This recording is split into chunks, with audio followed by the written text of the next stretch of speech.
Okay, there are a few issues that we should keep in mind when reading the famous passage regarding the coming to life of Frankenstein's monster. One is the atmosphere of the passage. The second one is a focus on the monster itself. In particular, we'll be discussing the way the monster looks, and we'll be discussing something about his name or its name. And then finally, another thing to keep in mind is Frankenstein's reaction, which is kind of weird if we think of the way Frankenstein has expected this moment and the way he reacts when the monster finally is alive.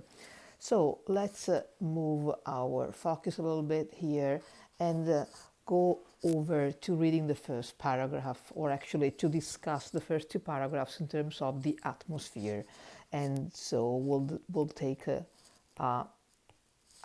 color that is suitable, so as gray, just as the black here.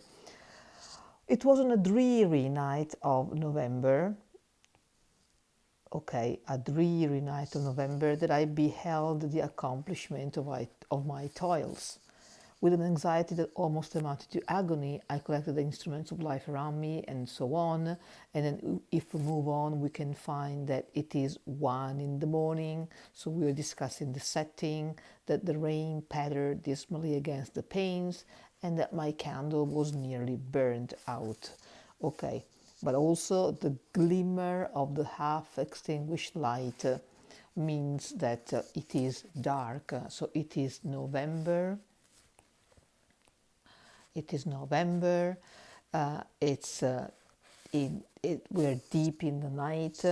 It's raining. It's not even the room is not even lit because the candle is half burned out, and so there's only half of a glimmer of light in the room. The atmosphere then is definitely considered somehow gothic. Okay, we'll discuss then this term, and the expectation is of something big to happen.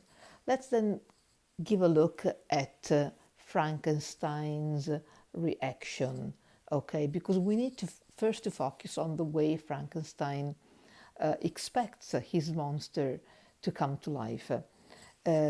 He says that he had put such infinite pains and care in creating this form, as he calls it, okay? And as we continue with the text, we can see that he says something about I had worked hard for nearly 2 years for the sole purpose of infusing life into an animate body. Okay, I had deprived myself of rest and health. I had desired it with an ardor that far exceeded moderation. Okay. So he wanted this project to be carried out. He had deprived himself of sleep. He had left his family. He had almost abandoned his fiancée. And yet, let's move this again here. Okay, his reaction is kind of interesting. Okay, because when the monster comes to life, I rushed out of my room and continued. A breathless horror and disgust filled my heart. Okay, and he was unable to compose his mind. He is disturbed, definitely disturbed. So his reaction is that of fear and terror. We'll see then why.